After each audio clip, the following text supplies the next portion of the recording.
What's up, y'all? There's some Southern speak for you. See, it's for those of you in Britain or wherever, it's you for you, and then all for all. So what's up, y'all? That's how I grew up, y'all. How you guys doing? Hope you're doing well. And anytime you want to come down south to my hometown, Richmond, Virginia, and learn how to speak right, then you just call me up. You let me know.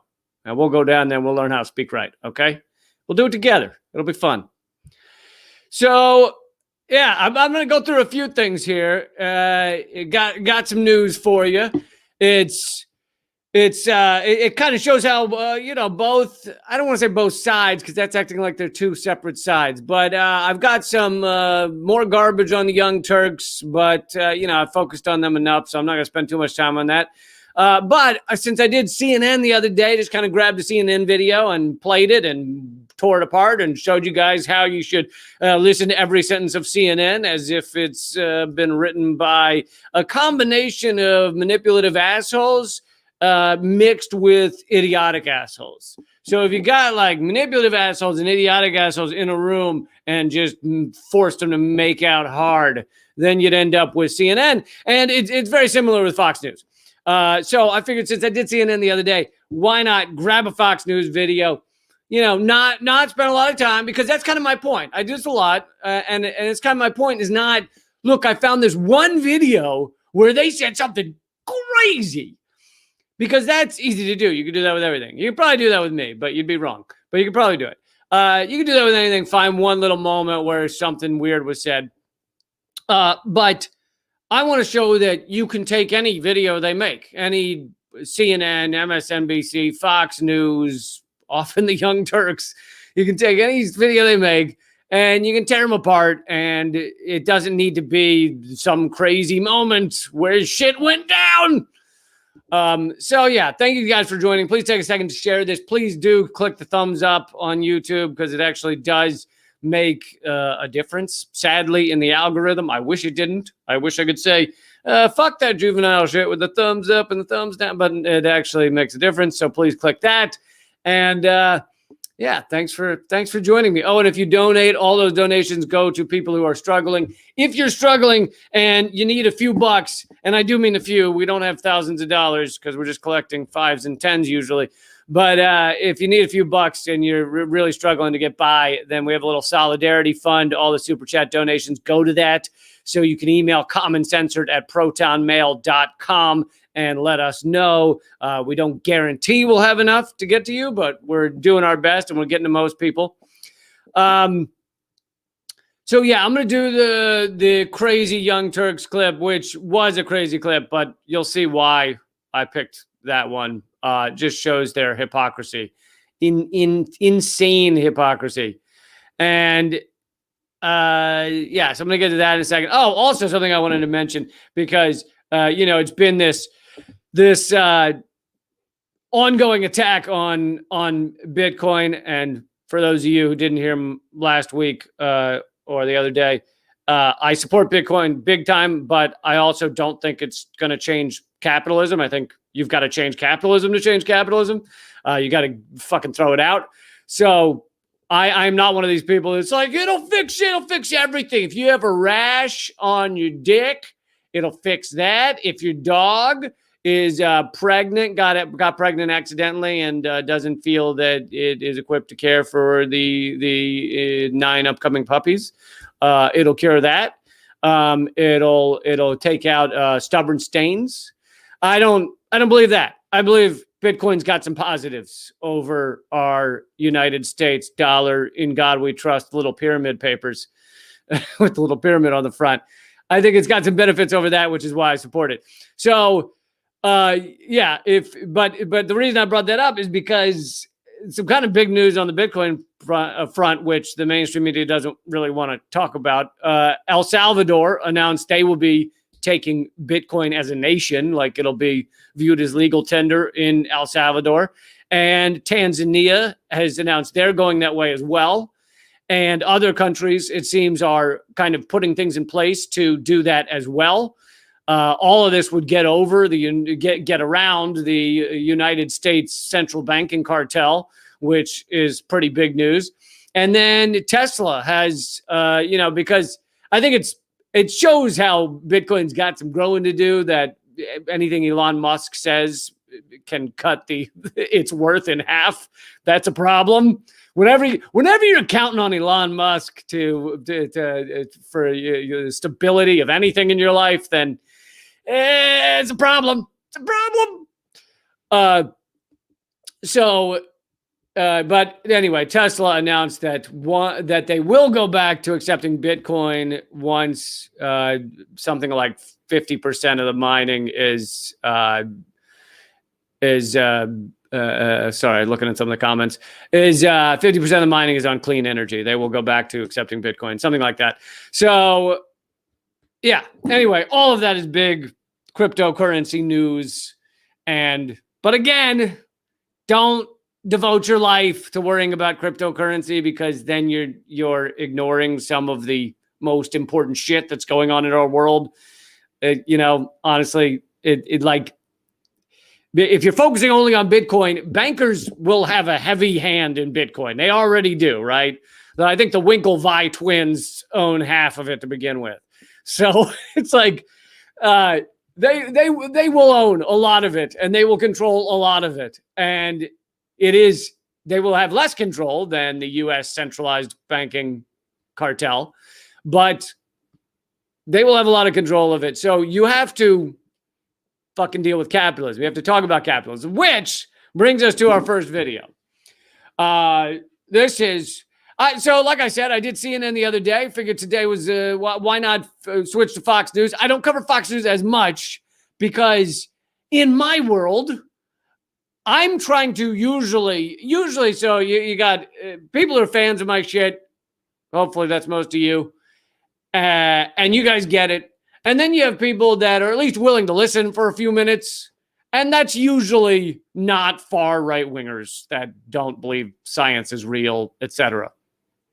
So I don't feel I need to spend much time trashing Fox News, because most people, even people that think CNN is legit, understand that Fox News is garbage. So that's why I spend far more time tearing apart CNN and MSNBC, because people need to realize that all the mainstream media is doing the service of our government propaganda. That is, at the end of the day, it's all doing that. Our government is owned by corporate America. Corporate America owns these mainstream media networks. So at the end of the day, it's always going to do that. And people need to, especially liberals need to realize that. They need to stop thinking that CNN or MSNBC or the New York Times or the Washington Post, et cetera, is giving them the legit shit, the real lowdown on reality. Because as long as they're living in that world, then we are fucked. So anyway, that's why I spend far more time on MSNBC, trashing them, and CNN and stuff than Fox News. But I didn't want to leave Fox News out entirely. I get that some people are phenomenally dumb and they believe Fox News is legit. So I clicked on the Fox News YouTube channel, grabbed like the second or third video. I skipped the second video because I think it was titled "Why Hispanic People Are Awkward" or something. I don't know. Something racist. But so anyway, I picked the third video I saw, which was Tucker Carlson. And it must be, Tucker Carlson. But he's a little different than some of your average Fox News goons.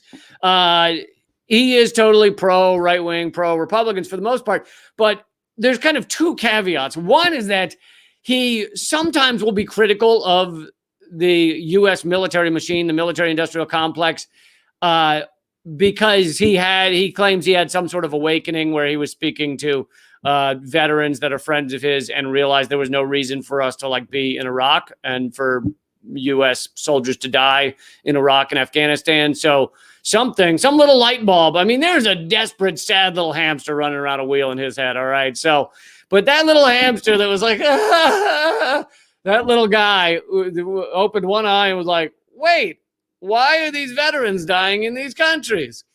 And so he is sometimes will be critical of the U.S. military-industrial complex, and sometimes like leftists and things will like to point to that and go, look, Tucker Carlson's good. He's a good guy. No, he's a fucking awful human being, total piece of human garbage, but occasionally critical of the military-industrial complex.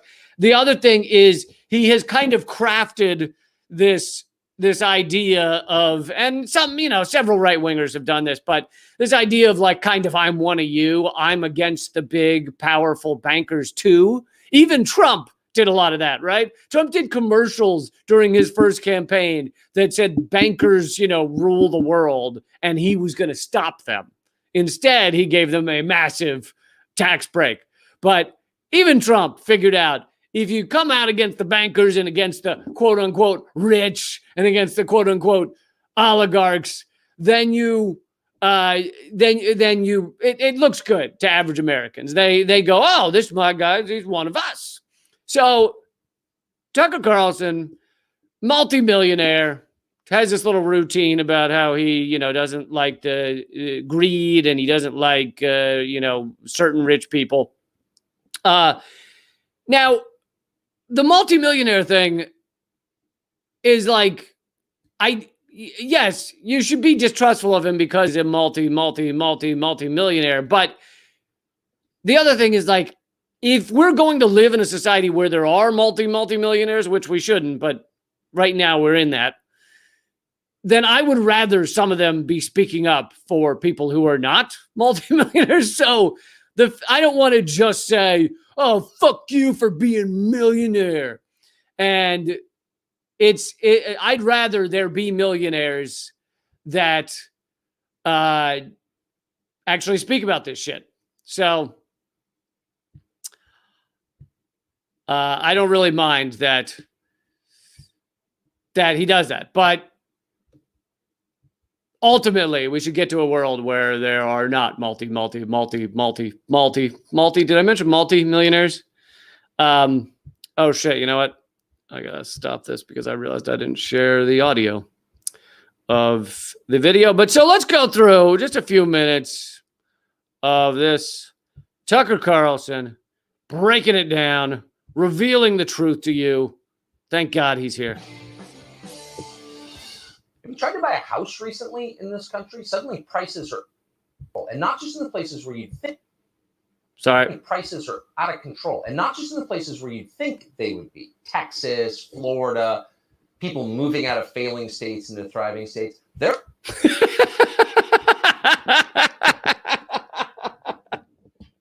okay. That line was amazing.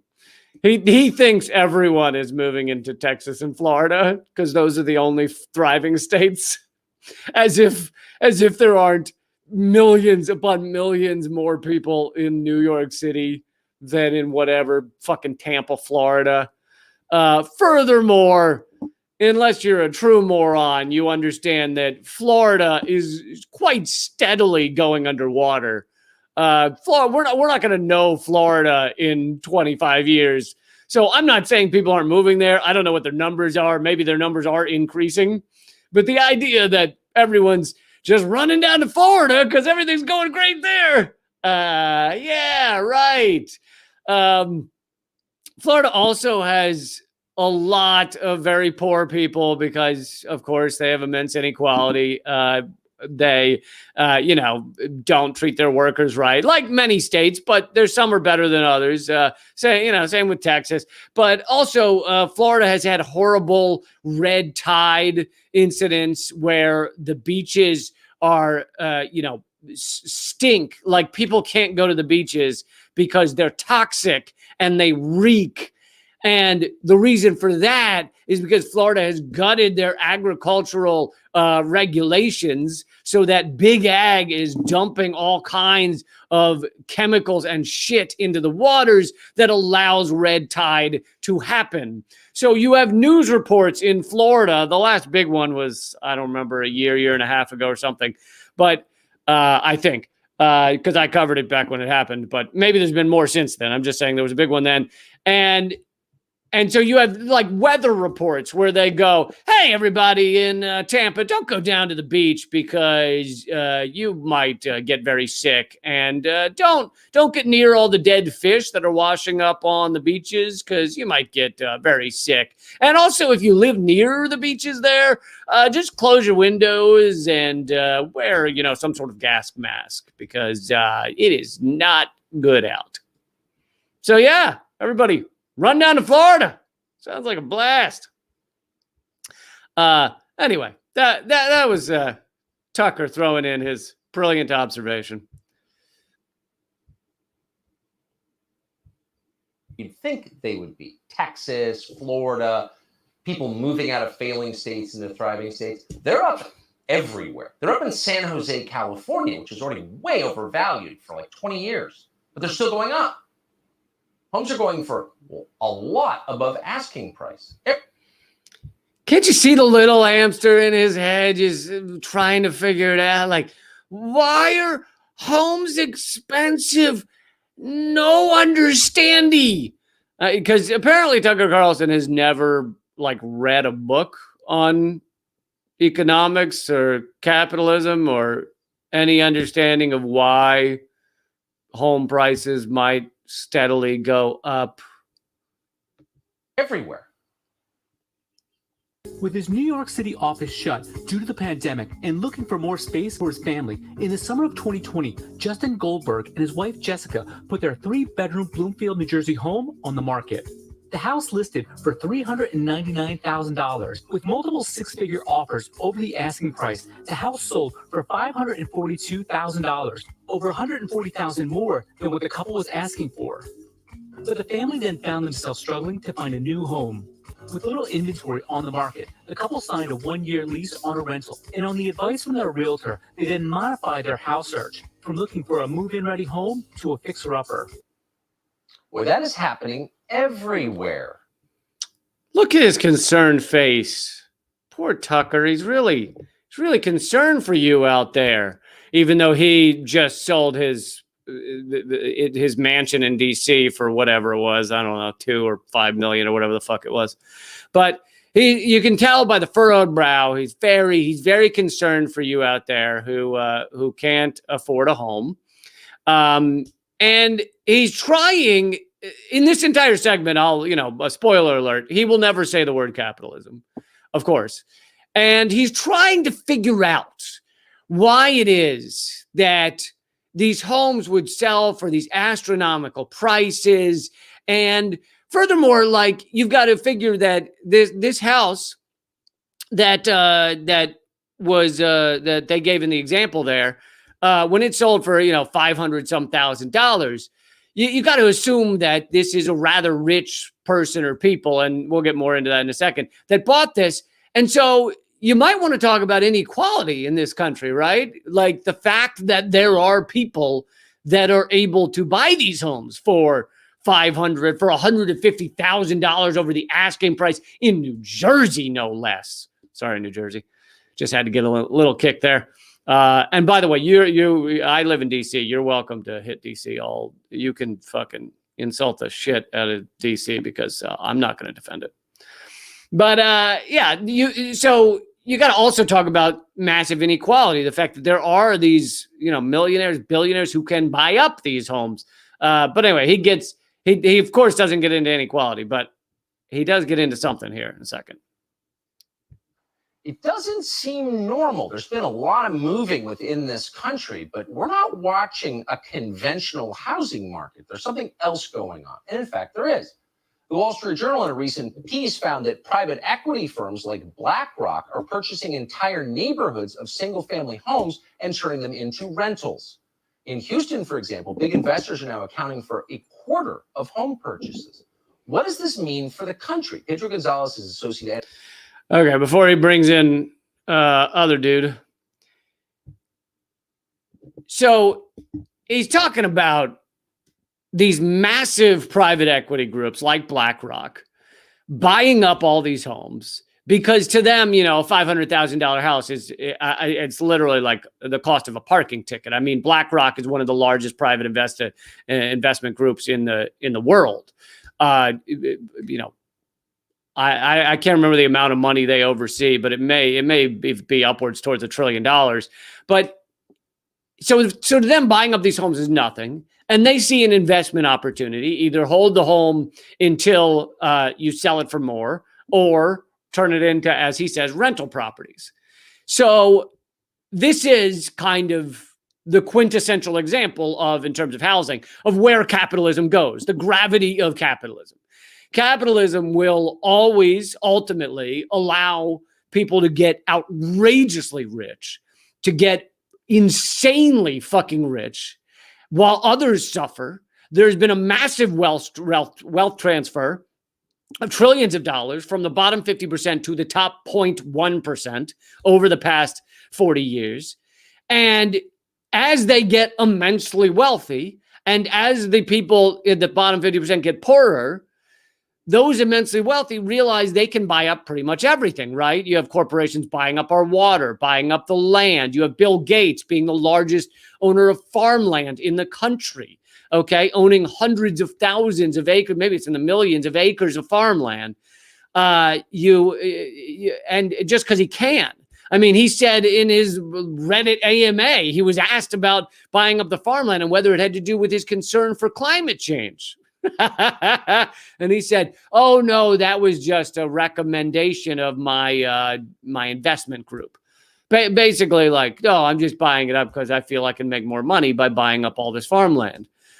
And it's also a characteristic of capitalism that you will have people simply buying things up to make profit from them, not to use them, not to. Nobody from BlackRock is going to go live in this house, right? Can you imagine that? These investors all show up. Oh, thank God we have a home.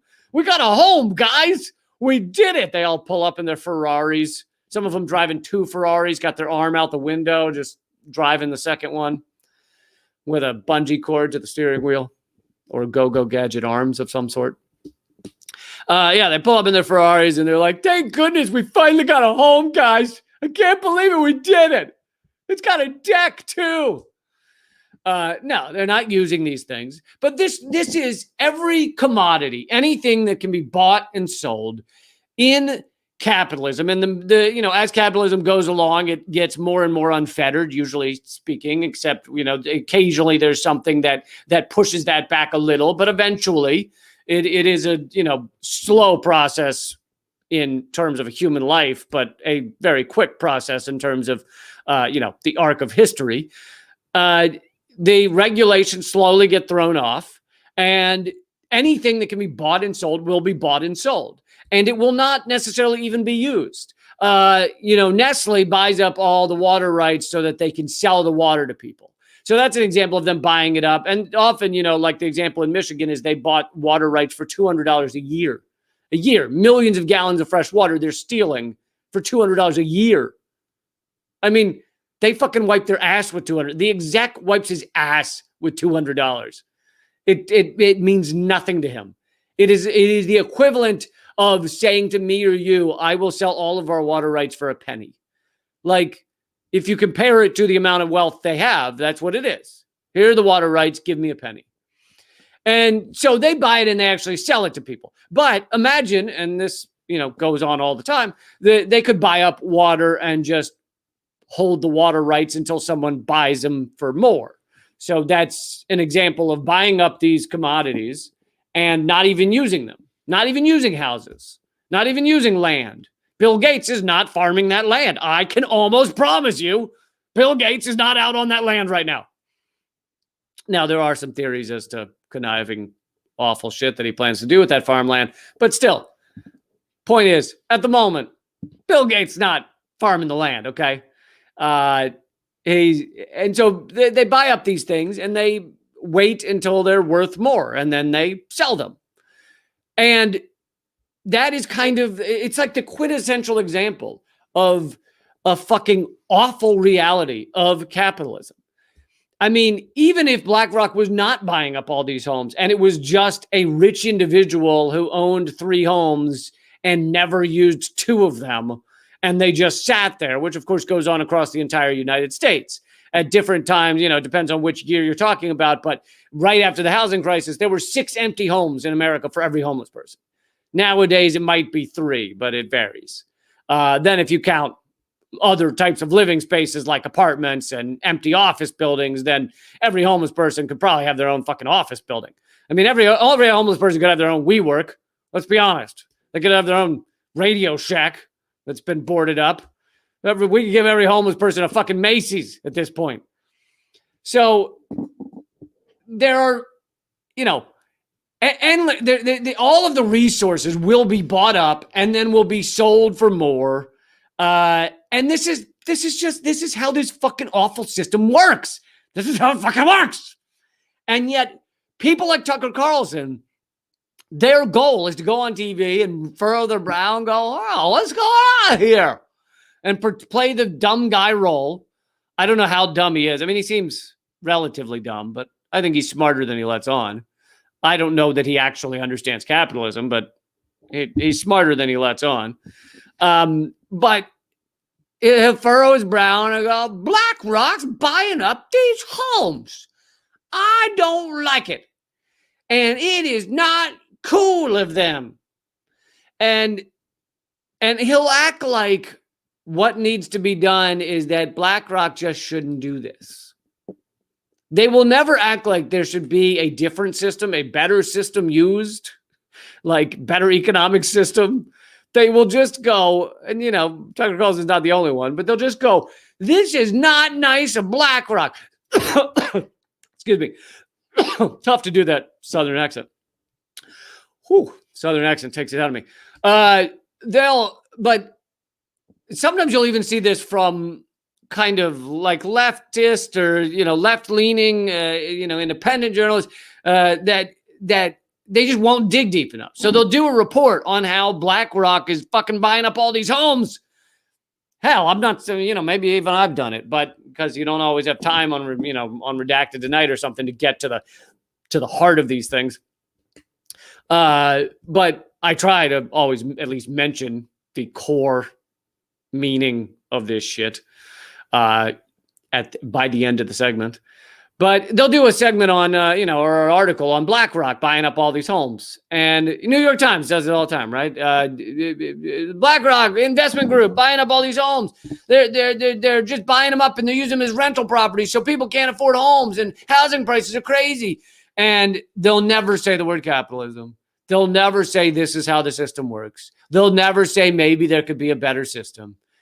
None of that is ever said. That must be left unsaid because that is a third rail. And anyway, in this case, you have Tucker Carlson going, I no understandy why BlackRock buy up all the land. Okay, so he brings in this guy who has it's a little bit tough to watch because he has the personality of like a dented can of soup. Not even an interesting soup, like a lentil soup. Personality of a lentil soup. But he also says a lot of remarkably stupid shit.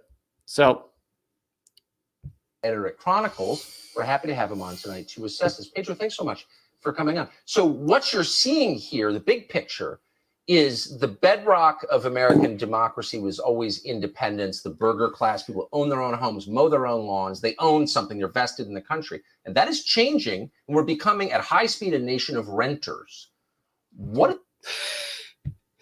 I mean, did you hear what he just said? People used to own and were invested in the country. And now most people are not. Huh, Tucker? Where does that tell you the wealth is going?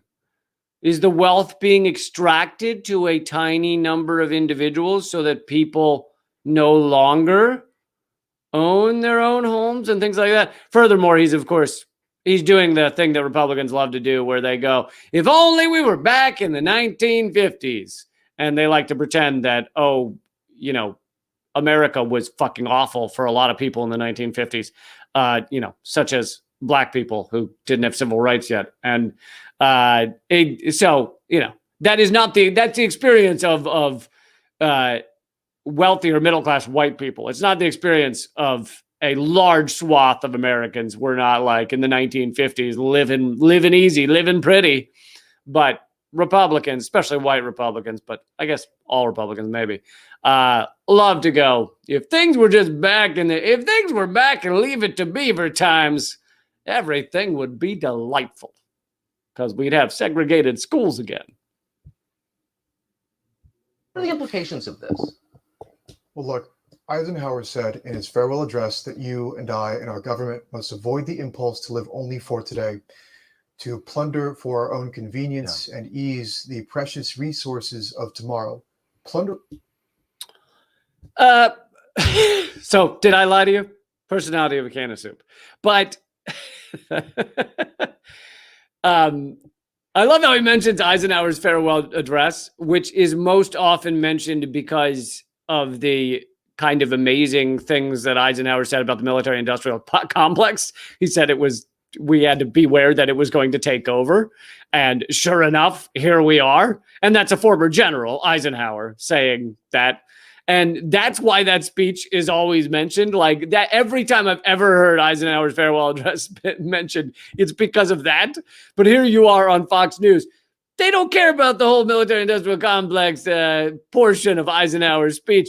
But we're going to mention that Eisenhower said we need to be careful not to plunder just for today. And yeah, that's true. But here's the thing.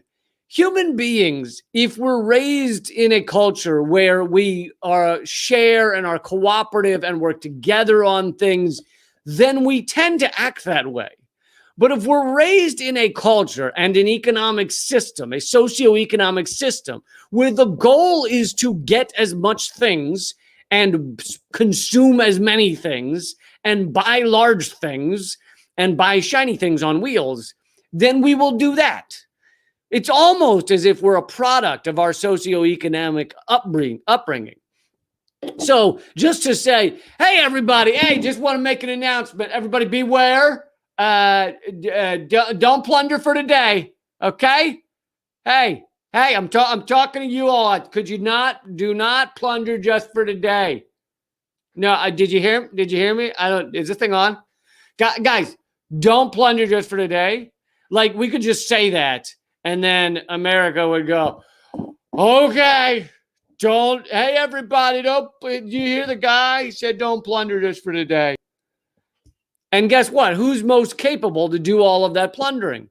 Oh, the richest people in America. They're the ones who can do the plundering because they have the resources to continue to do that plundering. And who are the richest people in America? Oh, it's largely, now there's some exceptions. There's some heir to thrones and shit that, there's some people who just fell ass backward into money. But a lot of the people are the most sociopathic because they get to the top of the boardrooms. They are the most successful at gutting worker rights and finding ways to extract money from others, manipulating others, defrauding others. So you get a country where the sociopaths are heavily rewarded. They get to the top and then they plunder or continue to plunder. And I don't think that old speech from Eisenhower or from Can of Soup Man here would have a heavy impact on those sociopaths that run our systems. But let's hear what else he has to say. Plundering the future is what financial institutions like BlackRock are doing by buying up tons of real estate. Again, it's let's point at BlackRock and say you're doing wrong without ever mentioning the system that BlackRock is a player in. The don't hate the player, hate the game. I think you should hate both. You should hate BlackRock, but you also have to understand the system they're working in. Freddie Mac's 2019 housing survey found that 40% of renters expect to never own a home, and we can expect that number to rise. Homeownership gives people a stake in society. Does it not sound like this guy's giving a book report in like the third grade? Hello, I would like to tell you about Catch-22. I read this book from front to back. This book is about catching 22 things. The main character caught many things, 22 to be exact. The first thing he caught was a baseball. The second thing was a fish. I did not actually read this book. It's a way to build generational wealth. It's the foundation of the middle class and part of the American dream.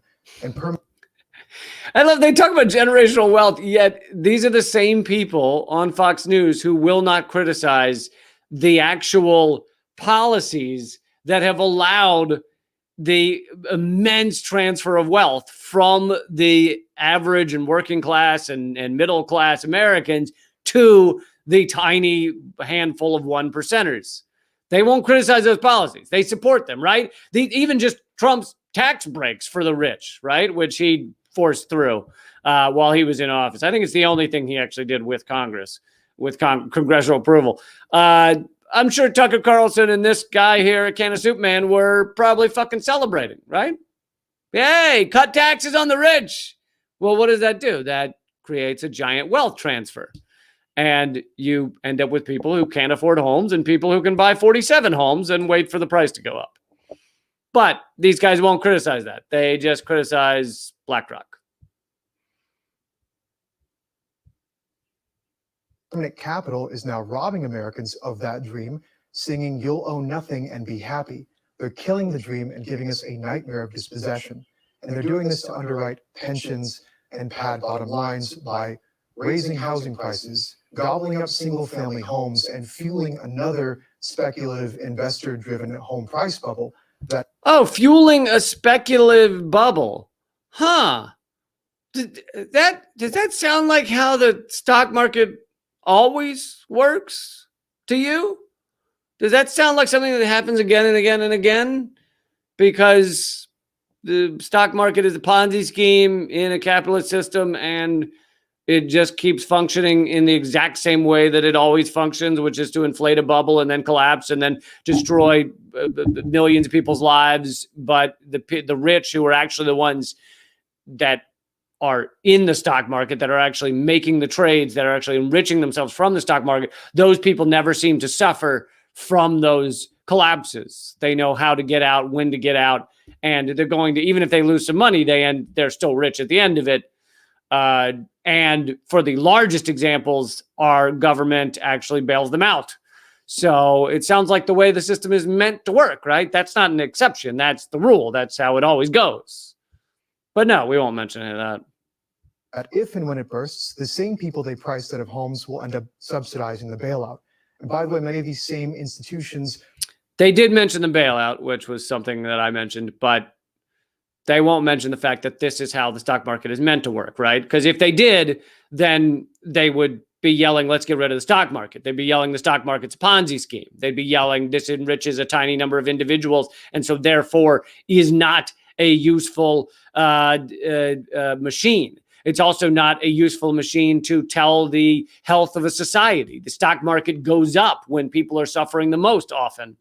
So, if they were saying all of that along with complaining about the bailout, then I'd give them a high five. Also promote progressive policies like environmental policies that also raise the price of housing.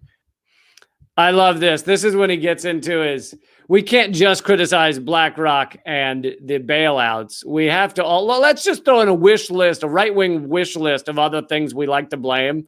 Environmental policies. Yes, that's why you can't afford a house. Environmental policies. Oh, that's amazing. And it gets even worse. Undermine the Second Amendment like BlackRock is doing, and push for more immigration as JP Morgan Asset Management is doing. Yep. Pushing for immigration. That's why you can't afford a home right now. It's because of immigration. Even though we just spent this whole segment talking about how BlackRock is buying up all the homes, immigration is that's why you can't afford a house, right? Immigration also raises the price of housing, of course, and all of these things are good for business because a mass of indebted and disarmed serfs are much more easily managed. But we're not meant... Oh, a mass of, did he say disarmed? I love that they love to. That's the other thing right wing loves to do is attacks on the. They love to go. They're attacking our ability to buy guns and guns. How much gun control has really been passed? Huh? Over the past 10 years? How much gun control has really been passed? Practically none. So apparently, the non-existent gun control is having a really huge impact on your life, and apparently is making it difficult for you to own a home. Unless you were going to steal that home with a gun pointed at someone's head, then I don't think that's really the problem with your ability to own a home. To be slaves to capital and markets. These things are tools for our enrichment. And when people...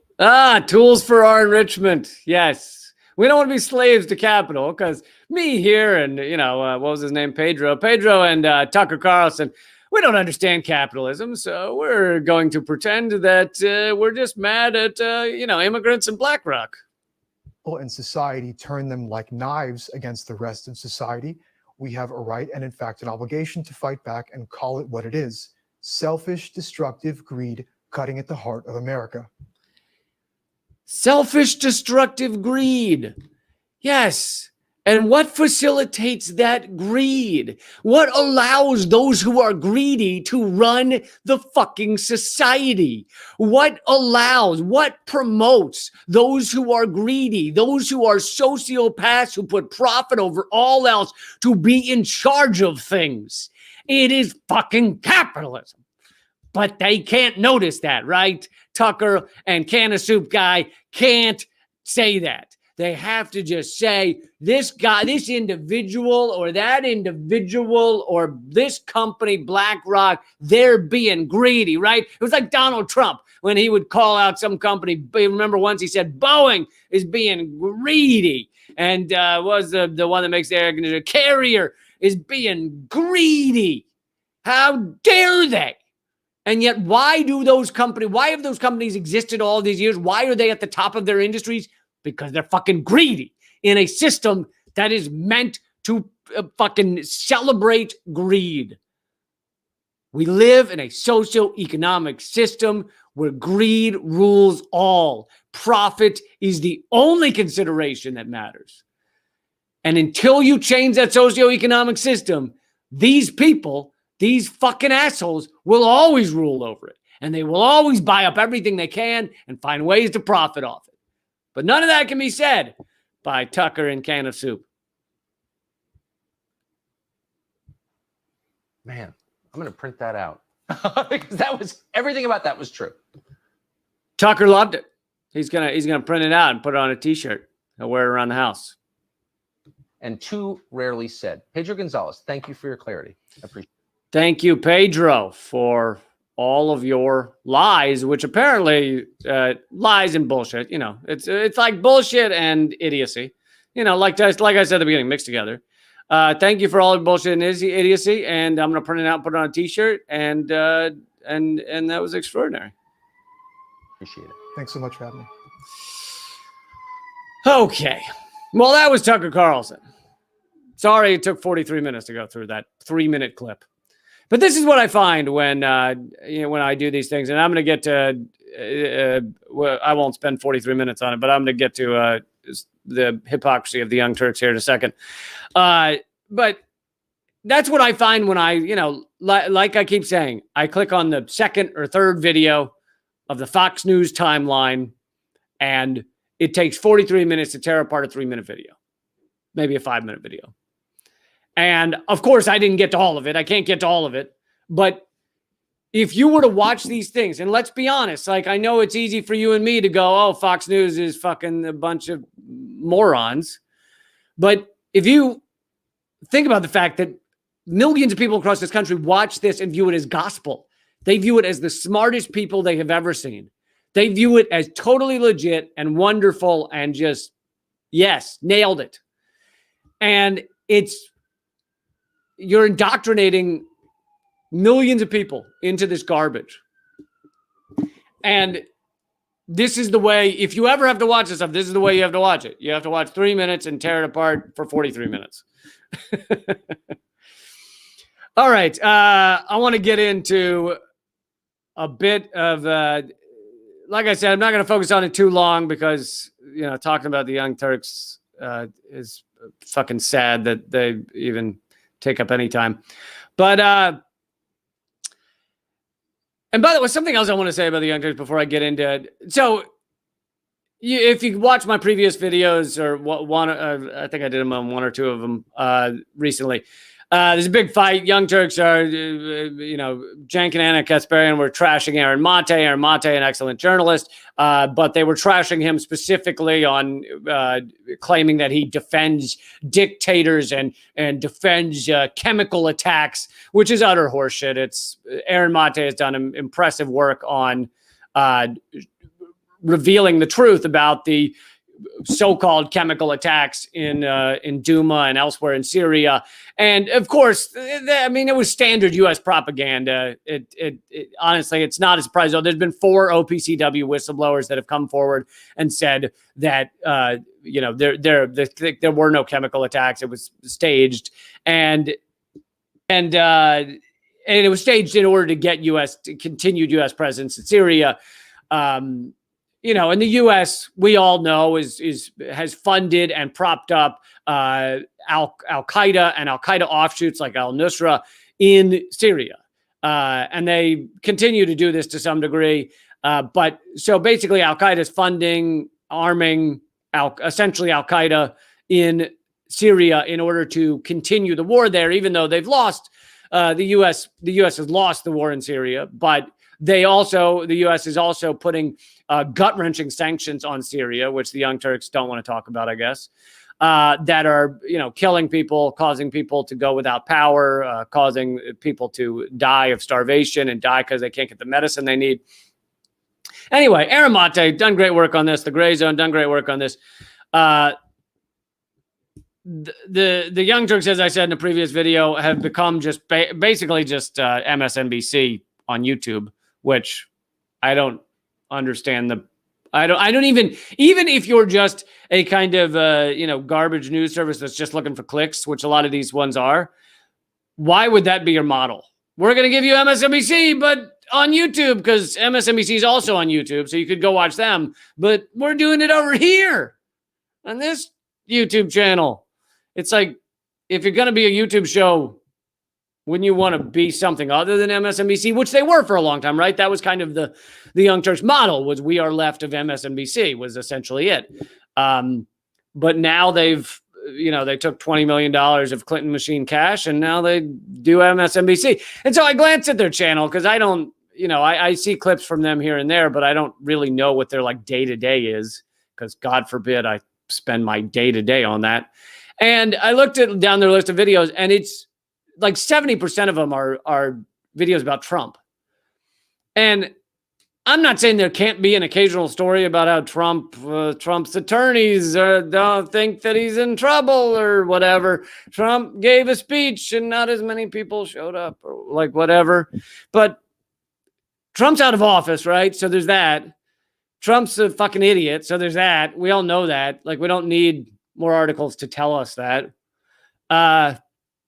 So to spend 70% of your videos on what Trump's doing, to me, both is MSNBC and is meaningless. And even if it is getting clicks, I don't know if it's, but I know that I am heavily suppressed. I know obviously the Young Turks get more views than I do, but that's not really the goal for me. The goal for me is to speak the truth and to show people what's at the core of these stories and these issues and this propaganda. McDonald's is the restaurant that sells the most food, right? Does that mean it's the best restaurant in the world? When you ask people, what is the best restaurant in the world, how many of them just immediately go McDonald's?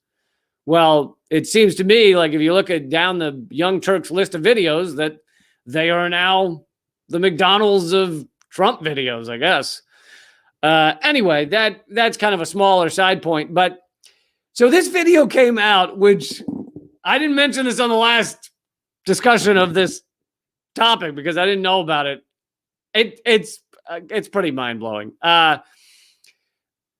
by the way, before I show it, if you can take a second to, click thumbs up, click subscribe, all that stuff. All the donations and the super chat go to those who are struggling. And you can email commoncensored@protonmail.com if you are really desperate and need a little solidarity fund help. So let me just throw that in there. Oh, and if you're not watching this live, you can also donate on Venmo @LeeCamp is the Venmo name. So for all of you who have donated, thank you so much. And I read the thank yous on Sunday live streams. I haven't had one of those in 2 weeks because I was off on break, but we'll bring those back soon. Anyway, so I got to give some background before I show this video for you to understand the level of hypocrisy we're talking about here. The video that has kind of blown up and caused Young Turks to implode, and now they seem to spend their day continuing to attack Aaron Mate. It had to do with, I showed it in the last video. It had to do with, they were saying, fuck you, Aaron Mate, basically calling him a, dictator's stooge or something. But in that attack, they're saying, Anna Kasparian goes, oh, and it disgusts me, these people standing up for dictators who use chemical weapons on their own people. It's just repulsive. Why would you ever stand up for people like that? So she's acting like Aaron Mate's work is not legit when it so clearly is. But the hypocrisy gets even better because here is so they're saying, and the Young Turks have said for a while now that they believe every line of the U.S. State Department on Syria, right? Absolutely everything U.S. State Department says about Syria must be true. That's their thing. The Young Turks believe that Assad chemical attacks days before Trump was going to withdraw troops. Assad was just dying to use the one thing. To do the one thing that would keep America in Syria. For some odd reason, who knows why, he's just not a smart guy. He was just like, yes, even though I could keep bombing people all day long, and that would be fine because that's not America's red line. If I use chemical weapons, that's the red line, and I'm going to do it so that I can keep America in my country because I just love having American bombs rain down. So that is the Young Turks view, State Department view. But here is a video of Cenk Uygur, the head of Young Turks. This guy tweeted out this video, Ghost of Gus Hall. And he tweeted out this video of Cenk talking about, oh no, I did it again. I didn't share the fucking audio. Mother fucking shit-faced whore. God. Hold on. I know you guys can't, but the share audio button on these clips is the tiniest button that's ever existed. Okay, so here's Cenk not too long ago talking about Syria. There's something weird about this story. So no one is arguing it how horrific it is, and you see the dead children lying there having been killed by a gas attack, and it's the most revolting thing you've ever seen. The question is who did it, and we in the West are saying in unison that it's Assad. The reason I hesitate, John, is because it is it's weird timing. So, yes, that does seem to make sense. The more we talk about it, the more I'm not buying it. Because if Trump is already on your side, you've got the United States and Russia on your side. He's letting you run roughshod. Mm-hmm. He doesn't care at all what you're doing to the civilian population as you theoretically fight ISIS and the other rebels that are not ISIS. So that we have had errant bombs that have killed hundreds of civilians in the same Syria. So when we kill those civilians, also men, women, and children, but it's with a conventional bomb rather than a chemical attack, nary a peep from the mainstream media. When we do it, it's not that big a deal. When someone else does it, let's go to war. So I'm not saying that it's not horrific. I'm saying both are horrific. Yeah. And be careful of the agenda that's being thrown out here, because when you see the media and the establishment turn its head in this way, there's some coordinated effort here. Yeah.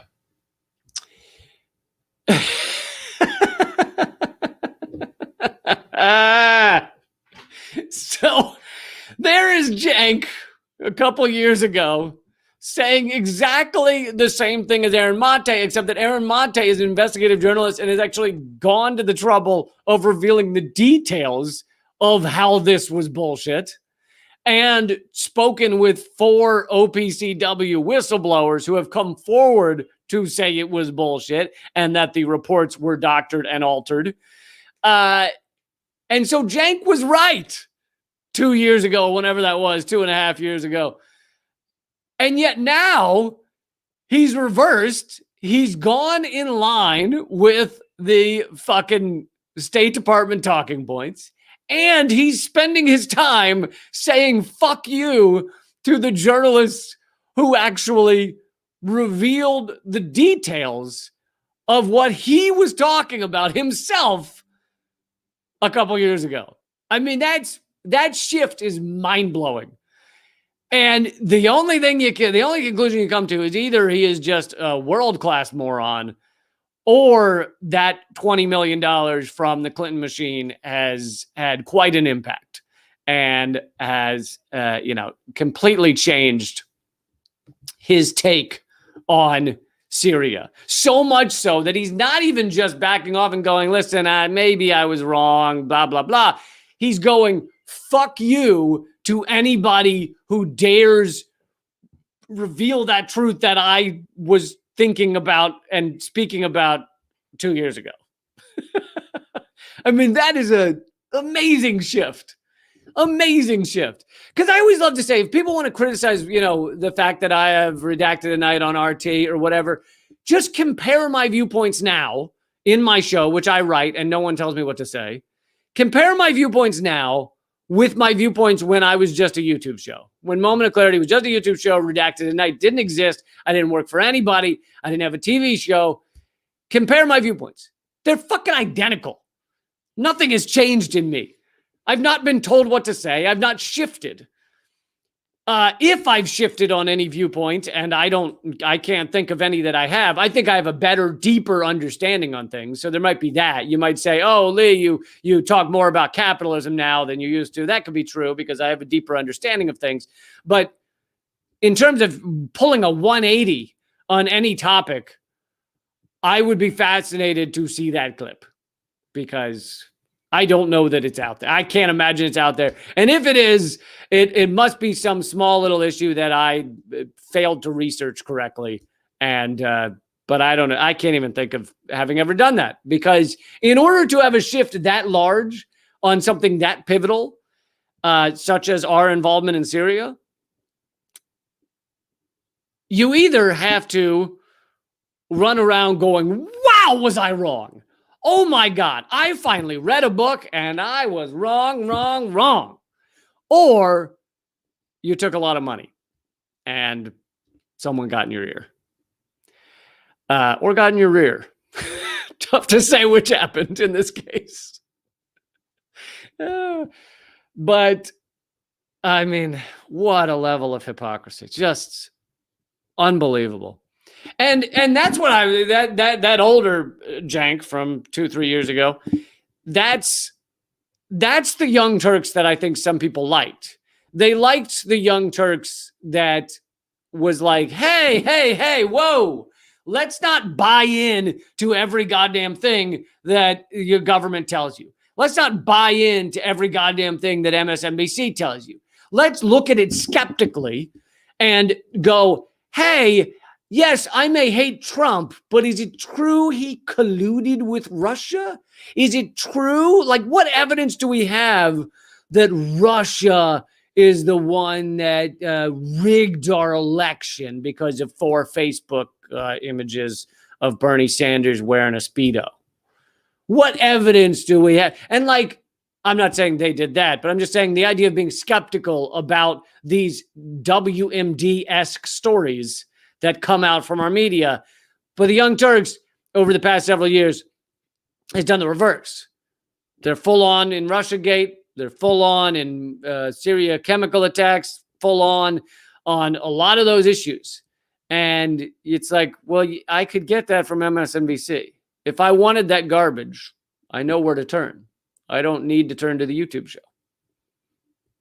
So there you go. They're not just wrong, which was my last video on Young Turks. They're not just wrong. They're also fucking hypocrites. And that's sad to see. We'll pour one out for you, Young Turks. We'll pour one out and say goodbye. It's been fun. Good. Have a good journey. So thank you guys for joining me. All the donations will go to people who are struggling. And I'm just checking out your comments real quick. So forgive me if I try and read and talk at the same time. But there is a new Redacted tonight. In it, this past Friday, I cover the hundreds of Native American bodies, hundreds of Native American remains of children. These are Native American children that were killed by what are called residential schools in Canada, but also in America. So the Canada story has been in some of your mainstream media. You know, there's a Reuters article and things like that, Guardian article maybe. But so some of the mainstream media is covering it, not enough, but they've mentioned it.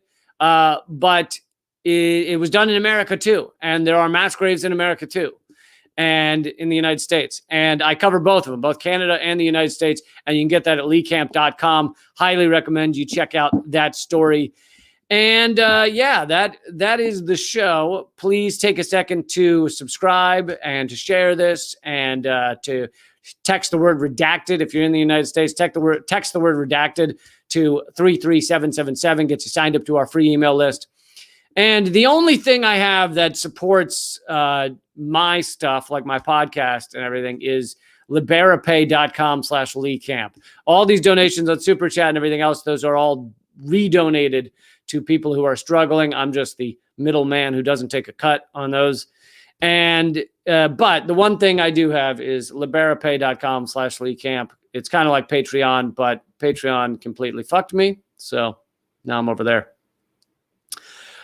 All right, guys. Oh, also check out the new Government Secrets just came out, the podcast, or you can watch the video version. That's on all your podcast platforms. That's called Government Secrets. We covered the Tulsa Massacre and the origins of Hawaii, how Hawaii was stolen. So don't miss that. I think you'll really enjoy it. If you never checked out Government Secrets, check it out. It's actually a lot of fun, even though it is some stark and dark issues. All right, guys, keep fighting.